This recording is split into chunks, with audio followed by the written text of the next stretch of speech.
नमस्कार दोस्तों, क्या आपने कभी सोचा है कि हम अपनी पूरी ज़िंदगी में क्या खोज रहे हैं? अधिकतर लोग जवाब देंगे सुरक्षा।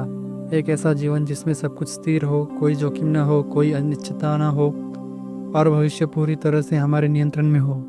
लेकिन सच तो यह है कि यही सोच हमें उस चीज़ से दूर ले जाती है जिसकी हमें सबसे ज़्यादा तलाश होती है, खुशी और सुकून। एलन वॉट्स, जो दुनिया के सबसे गहरे दार्शनिक विचारों में से एक माने जाते हैं, अपनी प्रसिद्ध किताब द विजडम ऑफ इनसिक्योरिटी में एक बेहद सशक्त विचार रखते हैं कि सुरक्षा का पीछा करना असुरक्षा को और गहरा कर देता है। जीवन की सबसे बड़ी सच्चाई यह है कि बदलाव ही इसकी मूल प्रकृति है। हर पल, हर क्षण कुछ न कुछ बदल रहा है। हमारा शरीर, हमारे विचार, हमारे रिश्ते और हमारे आसपास की परिस्थितियाँ। यह निरंतर परिवर्तन ही जीवन को जीवंत बनाता है। लेकिन हमारी समस्या यह है कि हम इस बदलाव को स्वीकार करने के बजाय इसे रोकना चाहते हैं। हम अपने चारों ओर ऐसी दीवारें खड़ी करना चाहते हैं जो हमें बदलाव और जोखिम से बचा सके। हम भविष्य को पूरी तरह से अपने हिसाब से सुरक्षित और पूर्वानुमान बनाना चाहते हैं, परंतु जितना हम यह कोशिश करते हैं उतना ही हम वर्तमान क्षण से कट जाते हैं और भविष्य के डर से जीने लगते हैं। यही है चिंता, तनाव और असंतोष का पैदा होता है। वॉट्स कहते हैं कि सच्ची बुद्धिमत्ता इसी में है कि हम असुरक्षा को स्वीकार करें, जीवन को एक बहती नदी की तरह देखें जहां हमें तैरना या विरोध करने के बजाय उसके प्रवाह में बहना सीखना चाहिए। जब हम बदलाव को दुश्मन मानना छोड़ देते हैं और उसे जीवन के स्वाभाविक हिस्से के रूप में अपनाते हैं, तभी हम उस बोझ से मुक्त होते हैं जो हमें भीतर से दबा रहा होता है। यह किताब हमें सिखाती है कि खुशी और शांति भविष्य में नहीं बल्कि इसी क्षण में है। सुरक्षा का पीछा छोड़कर हम वर्तमान में पूरी तरह से जीना सीख लेते हैं, तभी हम जीवन का असली स्वाद चख पाते हैं। तो आइए आज इस वीडियो में हम गहराई से समझेंगे एलन वॉट्स के इस अद्भुत संदेश को। कैसे असुरक्षा को अपनाकर हम सच्ची आज़ादी, गहरी खुशी और जीवन का असली अर्थ पा सकते हैं। 1. चिंता का मूल कारण असुरक्षा। एलन का मानना है कि हमारे जीवन में अधिकांश चिंता और मानसिक तनाव का मूल कारण है असुरक्षा की भावना है। हम चाहते हैं कि जीवन पूरी तरह से स्थिर हो, परिस्थितियां हमारे नियंत्रण में रहे और कुछ भी अप्रत्याशित न हो, लेकिन यह है एक अविचलता का कोई आधार नहीं है। दुनिया हर क्षण बदल रही है, मौसम बदलते हैं, रिश्ते बदलते हैं, भावनाएं बदलती है और यहाँ तक कि हमारे शरीर की हर कोशिका भी लगातार नवीनीकृत हो रही है। यह निरंतर परिवर्तन जीवन की सबसे बड़ी सच्चाई है, लेकिन हम में से अधिकांश लोग इसे स्वीकार करने के बजाय इसमें डरते हैं। बदलाव हमें असहज कर देता है क्योंकि हम सोचते हैं कि अगर सब कुछ बदल सकता है तो हमारा भविष्य असुरक्षित है। यही सोच हमें गहरी चिंता में और असुरक्षा की ओर ले जाती है। वॉट्स इस संदर्भ में 2 तरह के स्वभाव का अंतर बताते हैं, प्राणी स्वभाव और सोचने वाला स्वभाव। प्राणी स्वभाव पूरी तरह से वर्तमान में जीता है। यह स्वभाव सहज रूप से परिवर्तन को अपनाता है और उसके साथ बहता है। जैसे एक पक्षी मौसम के बदलाव के साथ प्रवास करता है या एक जानवर भूख लगने पर भोजन खोजता है और फिर विश्राम करता है बिना यह सोचे कि कल क्या होगा। यह स्वभाव जीवन के प्रभाव के साथ तालमेल बिठाता है, हर क्षण में उपस्थित रहता है। इसमें भविष्य की चिंता या अतीत का बोझ नहीं होता। सोचने वाला स्वभाव। इसके विपरीत सोचने वाला स्वभाव समय की धारणा में फंसा रहता है। यह लगातार अतीत की गलतियों पर विचार करता है और भविष्य की संभावित समस्याओं के बारे में सोचता रहता है। सोचने वाला स्वभाव सुरक्षा और स्थिरता की तलाश करता है। वह चाहता है कि मैं हमेशा एक जैसा रहूं, परिस्थितियां हमेशा मेरे नियंत्रण में रहे और कोई बदलाव मुझे प्रभावित न करे। लेकिन यह चाहत पूरी तरह से असंभव है क्योंकि जीवन की प्रकृति ही बदलाव है। जब हम इस सोचने वाले स्वभाव के जाल में फंस जाते हैं तो हम वर्तमान क्षण में कट जाते हैं। हमारा मन या तो अतीत में उलझा रहता है या भविष्य को लेकर डर और उम्मीदों में भटकता रहता है। इसका परिणाम है लगातार चिंता, तनाव और असंतोष। वॉट्स का कहना है कि इस असुरक्षा से बचने का उपाय सुरक्षा का पीछा करना नहीं बल्कि असुरक्षा को स्वीकार करना है। जब हम यह समझ लेते हैं कि परिवर्तन अवश्यभावी है और कोई भी परिस्थिति स्थायी नहीं है, तब हम जीवन को उसके वास्तविक रूप में जीना शुरू करते हैं। यही स्वीकृति हमें मानसिक शांति और सच्ची स्वतंत्रता की ओर ले जाती है। संक्षेप में, चिंता की जड़ हमारी उस कोशिश को है जिसमें हम जीवन को बदलने से रोकना चाहते हैं, लेकिन जब हम बदलाव को जीवन की प्राकृतिक धारणा मानकर स्वीकार कर लेते हैं तो वह सुरक्षा हमें डराने के बजाय हमें जीवंत महसूस कराती है। चैप्टर 2, अस्तित्व और लहर का रूपक। एलन जीवन को समझने के लिए एक बेहद और सुंदर सरल रूपक इस्तेमाल करते हैं, नदी और लहर का। उनके अनुसार जीवन एक निरंतर बहने वाली नदी की तरह है, हमेशा प्रवाहित, हमेशा बदलती हुई। इस प्रवास में हम हर लहर का अपना अस्तित्व है, लेकिन वह नदी से अलग नहीं है। हर इंसान अक्सर सोचते हैं कि हम अपने जीवन को पूरी तरह से नियंत्रित करना चाहिए, जैसे हम नदी में तैरते हुए पानी की दिशा बदलने की कोशिश करें, लेकिन यह संघर्ष केवल हमें थकाता है।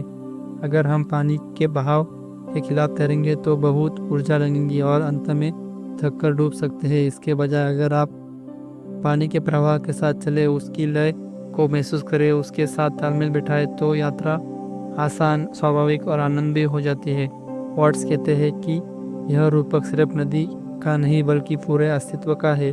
जीवन में भी यही होता है। हर समय परिस्थितियों को अपने मुताबिक बनाने की कोशिश करते हैं, बदलाव का विरोध करते हैं और अपने आसपास स्थिरता ढूंढते हैं, लेकिन यह स्थिरता एक भ्रम है। जीवन का स्वभाव है परिवर्तन, इसलिए बुद्धिमानी यही है कि हम इस परिवर्तन को अपनाएं, उससे डरे नहीं। लहर कभी स्थिर नहीं होती, वह उठती है, टूटती है और फिर नई लहर का हिस्सा बन जाती है। इसी तरह हम भी अपनी अनुभवों, भावनाओं और रिश्तों में लगातार बदलते रहते हैं। इस प्रवाह को स्वीकार करना ही शांति और सहजता का पहला कदम है। वाट्स का संदेश साफ है।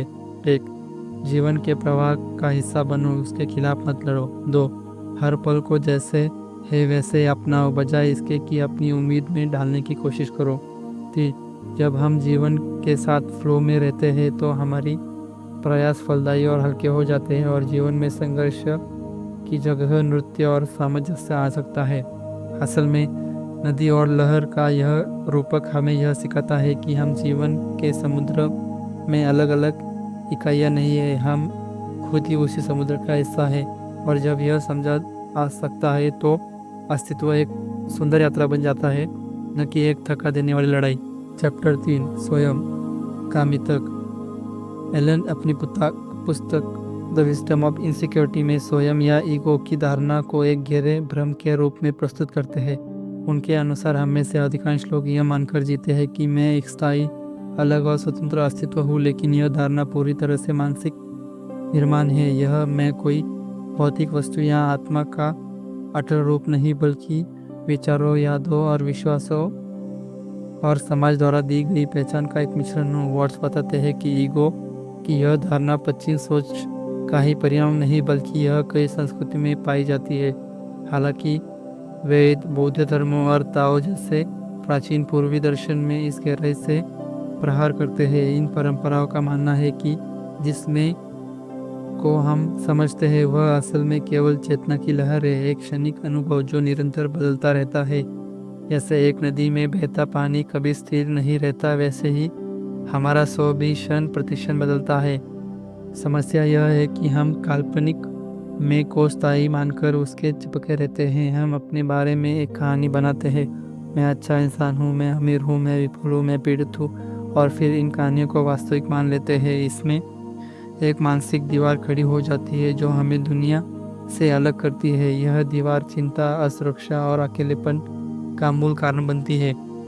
ईगो की सीमाएं केवल व्यक्तिगत पहचान तक सीमित नहीं है, वे हमारे नैतिक कोड, धार्मिक विश्वास और सामाजिक नियमों में भी समाई हुई है। जब कोई हमारे इन विश्वासों को पहचान को चुनौती देता है तो हमें अपने ऐसा लगता है कि मानो हमारी पूरी हस्ती खतरे में पड़ गई है। यही कारण है कि लोग छोटी सी आलोचना पर भी क्रोधित हो जाते हैं और रचनात्मक हो जाते हैं।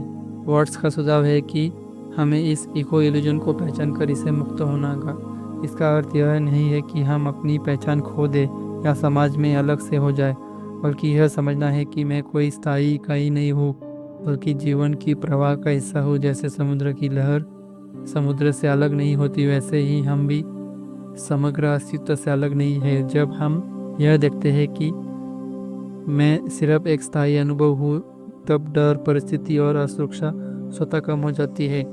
हम जीवन के साथ एक गहरे सामंजस्य में जीना शुरू कर देते हैं, बिना इस चिंता की हमें खुद को हर समय साबित करना है। यही सच्ची स्वतंत्रता और आंतरिक शांति की शुरुआत है। चैप्टर 4, दर्द और सुख, दो एक सिक्के के पहलू। एलन्स जीवन के अनुभवों को एक गहरे संतुलन की तरह रूप में देखते हैं, जिसमें दर्द और सुख एक ही हिस्से के दो पहलू हैं। वे कहते हैं कि यदि हम केवल सुख की खोज में जीवन बिताते हैं, तो यह खोज हमें अंततः असंतोष और निराशा की ओर ले जाती है। कारण यह है कि सुख की असली कीमत तभी समझ में आती है जब हम दर्द की अनुभव करते हैं। जैसे अंधेरा न हो तो रोशनी का महत्व नहीं समझा जाता, वैसे ही कठिनाइयाँ और पीड़ा न हो तो आनंद केवल एक सामान्य फीका अनुभव बनकर रह जाता है। वॉट्स के अनुसार जब हम दर्द को स्वीकार करते हैं या उससे बचने की कोशिश करते हैं, तो हम अनजाने में सुख का भी स्वाद खो देते हैं। जीवन का प्रवाह सुख, दुख, उतार चढ़ाव और रोशनी अंधकार के चक्र पर टिका हुआ है। यह भी बताते हैं कि आधुनिक समाज अक्सर इन दर्द से डरकर जीवन को कृत्रिम रूप में आरामदायक बनाने की कोशिश करता है, लेकिन यही सुविधा और आराम धीरे धीरे हमें संवेदनाहीन बना देती है। असली आनंद तभी मिलता है जब हम कठिनाइयों को खुले दिल से स्वीकार करते हैं और उन्हें जीवन के स्वाभाविक हिस्से के रूप में देखते हैं। उदाहरण के लिए, एक पर्वतारोही जब कठिन चढ़ाई पूरी करता है और थकान से चूर होकर शिखर पर पहुंचता है, तभी उसे उस ऊंचाई की असली सुख महसूस होता है। अगर वो यह सफर आसान होता तो शायद यह खुशी इतनी गहरी नहीं होती। वॉट्स का संदेश है, दर्द से भागो मत, बल्कि उसे अपनाओ, क्योंकि जब हम दर्द को जीवन का स्वाभाविक पहलू मान लेते हैं, तो सुख का अनुभव न केवल गहरा होता है बल्कि स्थायी भी हो जाता है। यही संतुलन जीवन को सार्थक बनाता है। चैप्टर 5, वर्तमान क्षण में जीना। एलन का द मार्वलस मोमेंट विचार हमें यह सिखाता है कि जीवन का असली आनंद केवल तब महसूस होता है जब हम पूरी तरह से अभी में जीते हैं। उनका कहना है कि अधिकांश लोग या तो अतीत में पछताते में रहते हैं या फिर भविष्य की उम्मीद और चिंताओं से उलझे रहते हैं। इसी कारण से वर्तमान को खो देते हैं, जबकि जीवन का वास्तविक अनुभव इसी क्षण में होता है। वॉट्स के अनुसार वर्तमान क्षण में जीना मतलब है इच्छाओं, उम्मीदों और योजनाओं के बोझ को कुछ समय के लिए छोड़ देना। यह कोई निष्क्रियता नहीं, बल्कि मन की एक खुली अवस्था है जहां आप चीज़ों को वैसा ही देखने और महसूस करने देते हैं जैसे वे है।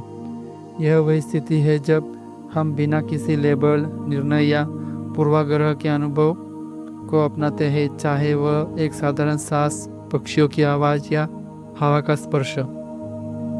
इस दृष्टिकोण में जीवन को किसी समाप्ति रेखा की दौड़ की तरह नहीं देखा जाता। यहाँ कोई जब यह होगा तब मैं खुश रहूँगा वाली सोच नहीं होती, बल्कि खुशी और संतोष यही उसी क्षण में मौजूद है। वेट्स इसे एक अद्भुत चमत्कार कहते हैं, क्योंकि यह साधारण दिखने वाले पलों को भी असाधारण बना देती है। इस दृष्टिकोण में जीवन को किसी समाप्ति रेखा दौड़ में नहीं देखा जा सकता। जब हम वर्तमान क्षण में पूरी तरह से जीते हैं, तो समय की पकड़ ढीली हो जाती है। हम अतीत के जंजीरों और भविष्य की चिंताओं से मुक्त महसूस करते हैं, और यही वह अवस्था है जहाँ जीवन बहता है बिना किसी दबाव, बिना किसी मजबूरी के। वॉट्स हमें याद दिलाते हैं कि इस क्षण को महसूस करना किसी बड़े बदलाव या इंतज़ार नहीं करता। यह केवल ध्यान, जागरूकता और खुले मन से आता है, और जब हम यह आता है तो हर पल सच में जीने के लायक बनो। चैप्टर 6, असुरक्षा की बुद्धिमत्ता। एलन कहते हैं कि सिक्योरिटी की तलाश में हम इनसिक्योरिटी का एहसास वास्तव में एक चीज़ है। पहली बार सुनने पर यह बात विरोधाभासी लग सकती है, लेकिन गहराई से सोचने पर इसमें अद्भुत सच्चाई छुपी हुई है। हम सभी जीवन में सुरक्षा, स्थिरता और निश्चितता की तलाश में करते हैं। हम चाहते हैं कि हमारे पास एक सुरक्षित नौकरी हो, स्थिर आय हो, अच्छे रिश्ते हो या भविष्य पूरी तरह से हमारे नियंत्रण में हो। लेकिन वास्तविकता यह है कि जीवन अपनी प्रकृति में अस्थिर, बदलता हुआ और अनिश्चित है। वॉट्स के अनुसार जब हम सुरक्षा की तलाश करते हैं तो हम उसी क्षण असुरक्षा का अनुभव भी करते हैं। क्योंकि सुरक्षा की चाहत तभी पैदा होती है जब भीतर गहराई से असुरक्षा का डर मौजूद है, यानी सुरक्षा का विचार स्वयं असुरक्षा को स्वीकृति है। यह वैसा ही है जैसे पानी में भीगने से बचने के लिए लगातार छतरी ढूंढते रहना। इस प्रक्रिया में आप लगातार भीगने की संभावना के बारे में सोचते रहते हैं। वह कहते हैं कि जीवन में असली स्वतंत्रता तब आती है जब हम असुरक्षा को पूरी तरह से स्वीकार करते हैं, जब हम मान लेते हैं कि जीवन में कुछ भी स्थायी नहीं है, हर चीज़ बदल रही है, भविष्य हमेशा अनिश्चित रहेगा। तब यह अनिश्चितता बोझ नहीं बल्कि रोमांच बन जाती है। इस अवस्था में इंसान वर्तमान क्षण में जीना सीखता है और हर अनुभव का स्वागत करता है, चाहे वह सुख हो या दुख हो। वॉट्स इस विचार को एक समुद्र लहर की तुलना करते हैं। लहरें हमेशा उठती और गिरती रहती है, यह उनका स्वभाव है। यदि हम लहरों और नियंत्रित करने की कोशिश करें तो निराशा ही हाथ लगेगी, लेकिन यदि हम उन्हें वैसे ही स्वीकार कर ले तो हम उनके साथ तैरना और बहना सीख जाते हैं। अंततः सुरक्षा की बुद्धिमत्ता का मतलब है डर से भागना नहीं, बल्कि उसके साथ बैठना और उसे समझना। जैसे ही हम असुरक्षा को जीवन का स्वाभाविक हिस्सा मान लेते हैं, वैसे ही भय को जकड़न टूटने लगती है और यही से असली शांति, आज़ादी और आत्मविश्वास शुरू होता है। अगर आप चाहें तो इस विषय पर एलन वॉट्स की अन्य किताबों से कुछ गहरी बातें जोड़कर इसे एक समुद्र बना सकते हैं। चैप्टर 7, विश्वास का नया अर्थ।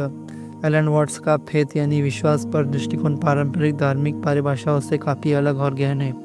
पारंपरिक रूप से विश्वास को किसी विशेष धार्मिक सिद्धांत या ग्रंथ या ईश्वर के अटूट भरोसे के रूप में देखा जाता है, लेकिन वॉट्स के अनुसार असली विश्वास शब्दों, नियमों या धार्मिक बंधों में नहीं बल्कि जीवन की धारा को अपनाने और अनुभव करने में है।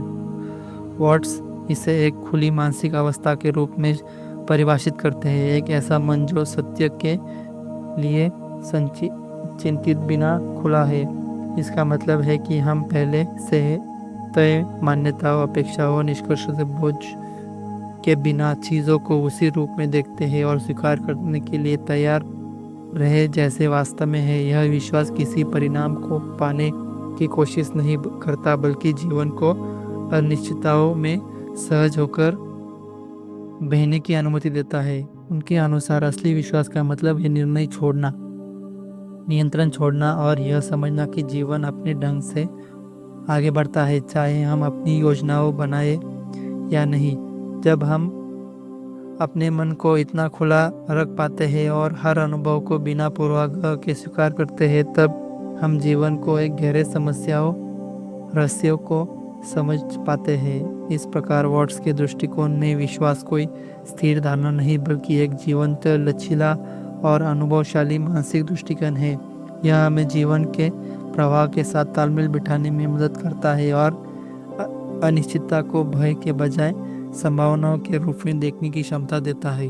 दूसरे शब्दों में उनका संदेश यह है कि असली जीवन किसी विचार को पकड़ने में नहीं बल्कि सब कुछ खुला छोड़ने और वर्तमान में पूर्णता जीने में है। यही विश्वास हमें सबसे सच्चे और सुंदर अनुभवों तक पहुंचाता है। चैप्टर 8, जीवन एक नृत्य है। एलन का यह विचार life is like music we want to play along the way हमें जीवन के प्रति एक गहरी और खूबसूरत दृष्टि देता है। उनका कहना है कि जीवन को सिर्फ किसी लक्ष्य या मंजिल की तक पहुंचाने के साधन के रूप में देखने के बजाय हमें एक कला, एक नृत्य और एक संगीत की तरह जीना चाहिए जिसका आनंद हर पल लिया जाता हो। संगीत सुनते समय हम आखिरी नोट तक जल्दी पहुंचने की कोशिश नहीं करते, हम हर बीट, हर स्वर, हर लय का आनंद लेते हैं। इस तरह नृत्य करते समय हमारा उद्देश्य किसी खास जगह पहुंचना नहीं होता बल्कि उस नृत्य के हर कदम को खो जाना होता है। वॉट्स कहते हैं कि अगर हम जीवन को भी ऐसे देखें, एक निरंतर बहने वाला अनुभव, तो हम वास्तविक खुशी और संतोष पा सकते हैं। समस्या तब पैदा होती है जब जीवन को एक सीढ़ी मान लेते हैं जिसे हम पायदान सिर्फ अगले पायदान तक पहुंचने का साधन है। हम स्कूल इसलिए जाते हैं ताकि नौकरी मिले, नौकरी इसलिए करते हैं ताकि पैसा आए, पैसे इसलिए कमाते हैं ताकि भविष्य सुरक्षित हो, और इस प्रक्रिया में हम वर्तमान का आनंद लेना छोड़ देते हैं। वाट्स का कहना है कि अगर हम अपना ध्यान सिर्फ मंजिल पर लगाए रखेंगे तो सफ़र की खूबसूरती खो देंगे। जैसे संगीत में सिर्फ आखिरी स्वर सुनने के लिए पूरी धुन को स्किप करना मूर्खता है, वैसे ही जीवन में सिर्फ अंतिम सफलता के लिए जीना असली जीवन नहीं है। जीवन एक नृत्य है और नृत्य का असली आनंद क्षण में होता है। हम बिना जल्दबाजी, बिना किसी भविष्य की चिंता, बस लय में बहते जाते हैं। यह हमें सिखाता है कि हम अभी भी हमारा असली घर है। जब हम वर्तमान में रहकर हर क्षण में उसकी पूरी गहराई से जीते हैं, तभी हम जीवन को एक सुंदर संगीत सुन पाते हैं। तो दोस्तों, आज आपने जाना कि असली आज़ादी और खुशी बाहर की सुरक्षा में नहीं बल्कि भीतर की स्वीकृति में छुपी हुई है। कैसे बदलाव को अपनाना और जीवन की अस्थिरता को गले लगाना हमें डर से नहीं बल्कि आज़ादी से भर देता है। आपने देखा कि एलन वाट्स हमें सिखाते हैं कि हम जितना सुरक्षा के पीछे भागते हैं उतनी असुरक्षा हमें महसूस होती है, लेकिन जब हम वर्तमान क्षण में जीना सीखते हैं तब हम अतीत और भविष्य की चिंता छोड़कर सिर्फ अभी में सांस लेते हैं, तो जीवन एक अद्भुत नृत्य बन जाता है। दोस्तों, द विजडम ऑफ इनसिक्योरिटी कोई साधारण किताब नहीं, यह एक दर्पण है जो हमारे असली चेहरा दिखाता है। यह हमें याद दिलाता है कि अनिश्चितता कोई खतरा नहीं बल्कि वह असली दरवाज़ा है खुशी, शांति और आत्मिक स्वतंत्रता की। और अगर इस वीडियो ने आपको अपने डर को छोड़ने की और वर्तमान में जीने की प्रेरणा दी हो, अगर किसी एक विचार ने भी आपको सोच को हल्का और खुला बना दिया हो, तो इस वीडियो को लाइक कीजिए, इसे उन लोगों के साथ शेयर कीजिए जो ज़िंदगी की भागदौड़ में अभी भी जीना भूल गए हैं, ताकि उन्हें याद दिलाया जा सके कि जीवन मंजिल नहीं एक यात्रा है। और हाँ, अगर आप चाहते हैं कि हर दिन आपको ऐसी गहरी और सशक्त दृष्टि बदल देने वाली किताबों की समरी मिले, तो चैनल को सब्सक्राइब करना बिल्कुल ना भूलें। कमेंट करके बताइए आज की इस समरी में आपने कौन सा अभ्यास अपनाने का निर्णय लिया है। क्या आप रोज अपने दिन की शुरुआत में एक माइंडफुल सांस से करेंगे? क्या आपने डर को स्वीकार कर उसे जाने देंगे, या फिर हर पल को जैसे है वैसे ही संकल्प के साथ लेंगे? याद रखिए, जीवन को कंट्रोल करने की ज़रूरत नहीं, उसे बस महसूस करने की ज़रूरत है। और जब आप सुरक्षा की तलाश छोड़ देते हैं तो आपको पता चलता है कि आप हमेशा ही सुरक्षित थे। धन्यवाद। अब बाहर भाग छोड़िए, अपनी नज़र भीतर मोड़िए और जीवन के इस सुंदर नृत्य में कदम कदम मिलाइए। धन्यवाद। मिलते हैं अगली समरी में।